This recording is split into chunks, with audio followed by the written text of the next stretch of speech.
hidup ini cuman sekali lagi. Jangan pernah sampai kita gagal naik haji karena kelalaian kita. Tidur terindah, tidur di malam ke-10 di Musdalifah. Gak ada yang lebih indah dari itu. Gak ngerti saya Pak Ustaz. Gak ada yang lebih indah dari tidur di malam ke-10. Wahai Nabi Ibrahim, undang manusia untuk naik haji. Ya'tu karijalan. Yang undang adalah Allah. Dalam surat Al-Hajj 27. Yang diperintahkan untuk mengundang adalah Nabi Ibrahim. Ada event yang lebih presisius dari ini. Yang undang adalah Rob kita. Yang suruh bagikan undangan adalah Nabi terbaik, Nabi Ibrahim. Maka Allah jelaskan responnya orang-orang beriman. Ya'tu karijalan. Maka orang yang punya iman akan berusaha berangkat ke tanah suci. Walaupun harus berjalan kaki. Wa ala kulli dhamirin. Atau naik unta yang kurus. Ya'tina min kulli fajjin amiq. Mereka datang dari segala penjuru dunia. Dengan unta yang kurus. Unta yang kurus artinya walaupun alat transportasinya tidak layak, kalau hanya ada itu, orang beriman gak berpikir panjang. Yang penting halal, legal, kita berangkat ke Mekah. Ini bukan tentang uang atau cuan.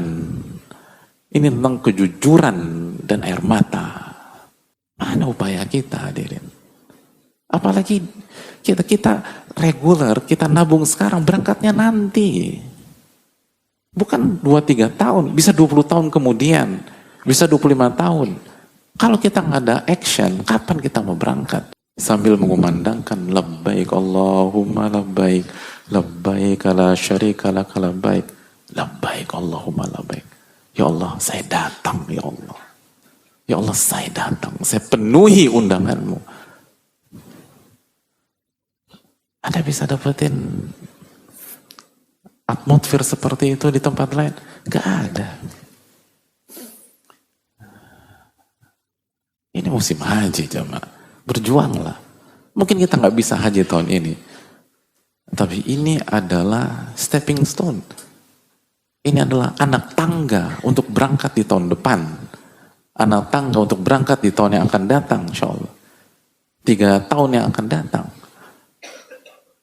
Haji. Masakah ada orang pengen naik drone, jemaah? Lalu kita nggak kepikiran sama sekali. Kita alasan inilah itulah. Tugas kita baik sangka sama sesama saudara kita. Tapi pertanyaannya, apakah alasan itu bisa digunakan di hari kiamat nanti?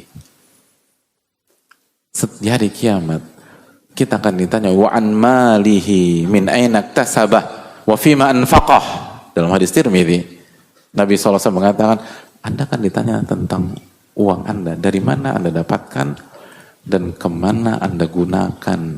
Allah akan audit selama hidup. Berapa harta yang Allah kasih ke kita? Reguler itu dulu 30-an juta, sekarang berapa? 50-an juta ya. Oke. Nah, Allah audit uang kita selama kita hidup tuh berapa Allah kasih. Misalnya selama hidup kita dapat 50 miliar. Nah, Allah tanya, dari 50 miliar itu kok Anda nggak bisa sisihkan 30 juta untuk haji? Sebanyak itu beban dan kebutuhan hidup kita. Nah, pertanyaannya, apa jawaban kita nanti di hari kiamat? Ini rukun Islam kelima, jemaah. Ini bukan ibadah sekunder. Ini ibadah inti. Ibadah inti. Coba kita hitung uang kita semenjak kita balik sampai hari ini. Kalau kita sisihkan dan kita niat, kita jujur sama Allah, emang gak kekumpul 30-an juta? Atau 50-an juta? Coba kita renungkan, sudah berapa gonta-ganti motor selama hidup? Dan kalau kita jujur, kita sisihkan, Emang benar-benar kita nggak mampu naik haji? Sudah berapa kali gonta-ganti mobil kita selama hidup? Kalau kita jujur, yang benar-benar nggak bisa kita sisihkan. Emang nggak bisa tuh kita jual mobil kita yang 500 juta, untuk sementara waktu kita beli yang 50 juta aja. Marginnya kita daftarkan haji. Emang benar-benar nggak bisa. Sepelik itu hidup kita. Kalau memang pelik nggak masalah. Karena sekali lagi tugas kita baik sangka kepada sesama muslim. Tapi Allah akan hisab kita di hari kiamat. Haji ibadah yang berada di level yang berbeda. Aku qouli hadza wa astaghfiru lakum. Assalamualaikum warahmatullahi wabarakatuh.